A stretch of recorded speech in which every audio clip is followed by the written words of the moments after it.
فيلم بيزك انستينكت من إخراج بول فيروفان. الفيلم بيبدأ بكاثرين وهي بتسوق بطريقة جنونية ومعاها فرانك، وفجأة العربية بتقع في المية وكاثرين بتقدر تنقذ نفسها وبتسيب فرانك يموت في العربية غرقان. بعدها بيتم التحقيق مع كاثرين لأن في شبهة ضدها في قتل فرانك، وإجابتها بتبقى غريبة جدا وما بيبانش عليها أي علامة من علامات الندم أو الحزن على فرانك. والشرطي روي بيحس إن كاثرين عندها خلل نفسي وبيسألها عن المخدر اللي كان موجود في دم فرانك اللي كاثرين اشترته من واحد اسمه ديكي، بس كاثرين بتنكر إنها تعرف حد اسمه ديكي أصلا. وبيخرج روي وهو متعصب جدا لأن كاثرين كانت مستفزة قوي في التحقيق، وبيطلب من زملائه إنهم يحبسوها حتى لو مفيش قضية يدوروا لها على قضية، وبيقرروا يعرضوها على طبيب نفسي. وبيجي ميعاد مقابلة الدكتور مايكل وبيطلب من كاثرين ان المقابلة بينهم تبقى من غير المحامي عشان في اسئلة خاصة، وبتوافق كاثرين. وفي المقابلة دكتور مايكل بيسأل كاثرين عن شغلها. كاثرين بترد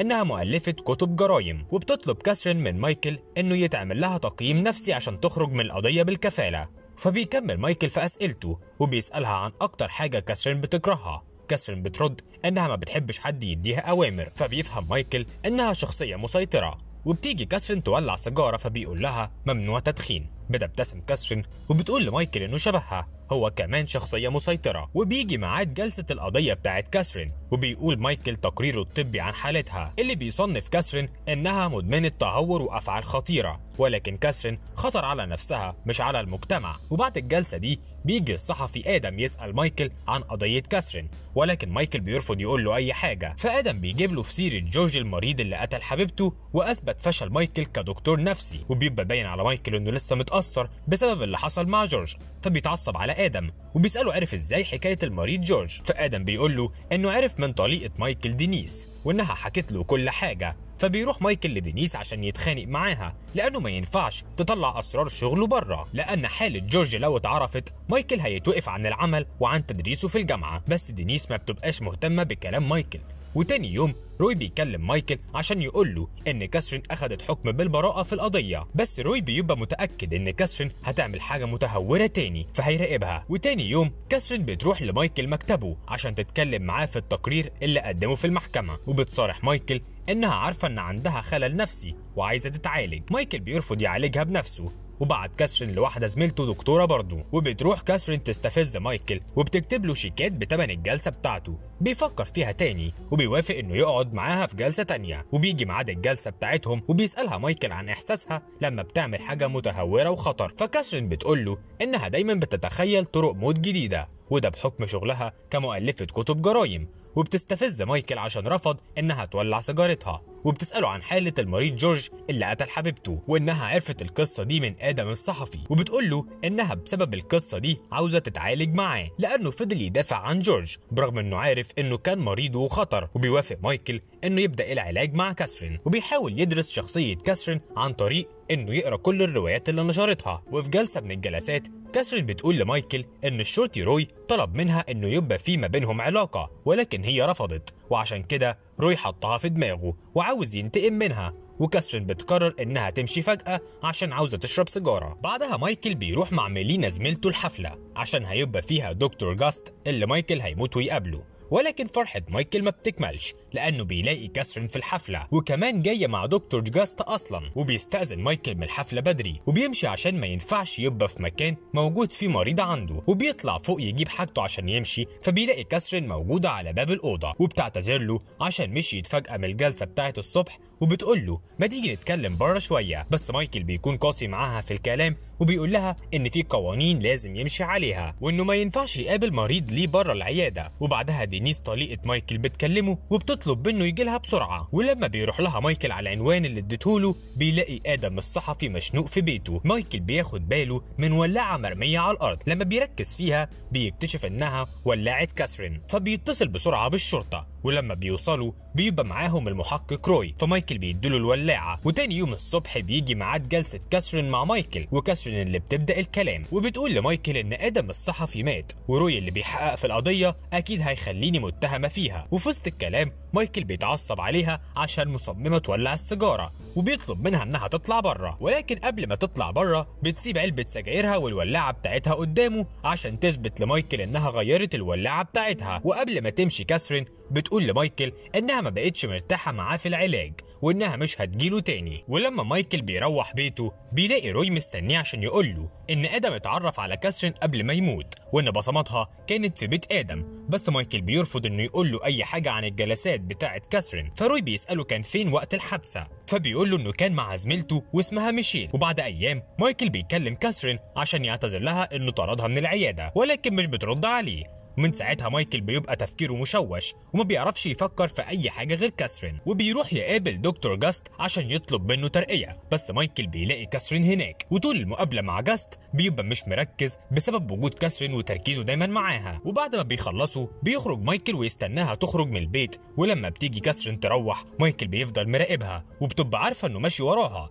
فبتدخل بيتها ومايكل بيفضل يراقب. فبيلاقي كاثرين بتدفع لراجل فلوس عشان يحصل ما بينهم علاقه، وبيقرر مايكل انه يروح لميلينا زميلته عشان يحكي لها. وميلينا بتقول له ان كاثرين سيطرت على عقله، الموضوع ما ينفعش يحصل مع طبيب نفسي، وبتنصحه ميلينا انه ينهي علاقته بكاثرين خالص، وانه لو شايف ان كاثرين عايزه تتعالج يبعتها لاي دكتور زميله. وبيحاول مايكل انه يعمل بنصيحتها، بس روي بيروح لمايكل عشان يقول له انه قابل دينيس وعرف منها ان مايكل كذب في تقرير المريض جورج. فبيروح بعدها مايكل لدينيس عشان يعرف السبب اللي مخليها ماشيه تكذب وتقول انه غلط في التقرير مع ان ده مش صح. فدينيس اول ما شافت مايكل قالت له كاثرين كانت صح في اللي قالته عنك، وسابته ومشيت. ومايكل بيراقب دينيس لغايه ما بيلاقيها دخلت بار عشان تقابل حد، وبيلاحظ ان الست اللي واقفه مع دينيس شبه كاثرين، وفجاه الاتنين بيختفوا. فبيفضل مايكل يدور عليها في البار وبيلاقيها مقتوله في الحمام وبيحاول ينقذها. وروي بيحقق في القضيه وبيتهم مايكل انه القاتل بسبب شهاده اصحاب دينيس انهم كانوا بيتخانقوا قبل ما تموت. وروي بيقول لمايكل دوافع القتل عندك ان دينيس الوحيده اللي عارفه موضوع المريض جورج، فانت قررت تقتلها عشان ما تقولش لحد تاني. بس روي بيأكد له ان دينيس لما تفوق من الغيبوبه هتفتكر كويس ان هو اللي عمل فيها كده، وبيسيبه يمشي عشان مفيش اي دليل ضده. بعدها مايكل بيروح لكاثرين بيتها وبيلاقيها مستنياه مع انه ما قالهاش انه هيجي، وبيبقى رايح لها عشان يعرف هي اللي كانت مع دينيس ولا لا. بس كاثرين بتفضل تستفزه وبتقول له انها كانت بتكلم دينيس عشان بتعمل ابحاث هتستخدمها في روايه جديده مستوحاه من حياه الدكتور مايكل. وبتفضل كاثرين تدلع فيه لغايه ما بتحصل ما بينهم علاقه. والصبح بيتمشى مايكل في البيت وبيروح يفتح الثلاجه فبيلاقي فيها حقن بتاعه كاثرين، وبياخدها وبيروح يقابل روي عشان يديها له لانه شاكك انها تبقى هي الحقنه اللي مات بيها فرانك. فروي بيتبسط من تعاون مايكل معاه وبيقول له ان نتيجه تحليل الماده هياخد يوم او اكتر. ولما بيخرج مايكل بيلاقي المحامي بتاع كاثرين موجود وبيطلب منه تحليل نفسي ليه،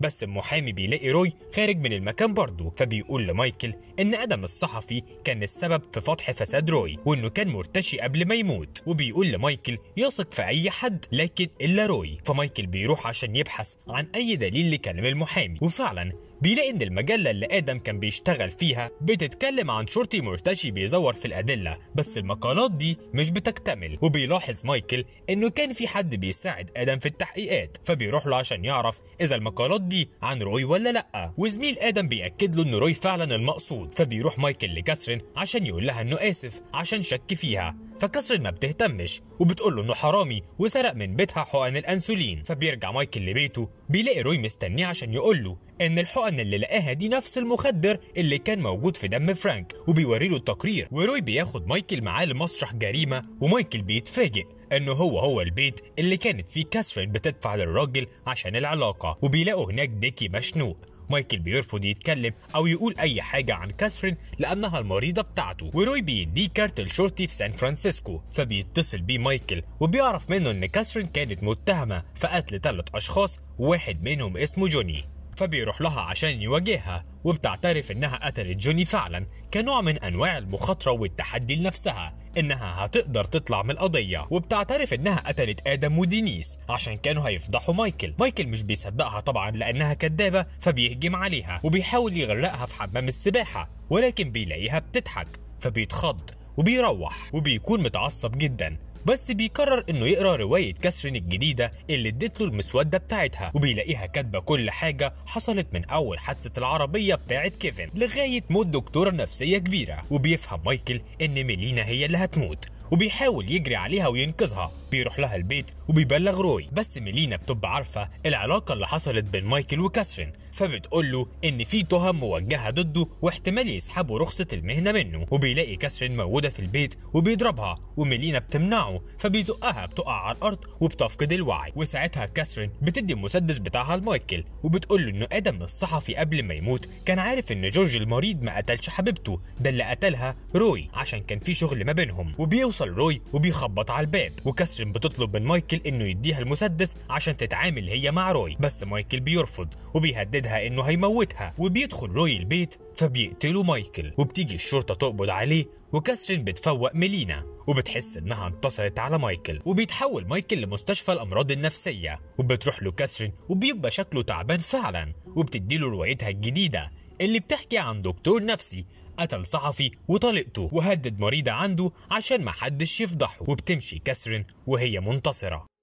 وبكده يكون الفيلم خلص. ما تنسوش تزوروا صفحة فيسبوك لفيديوهات اكتر. لو عجبك الفيديو دوس لايك واشترك في القناة.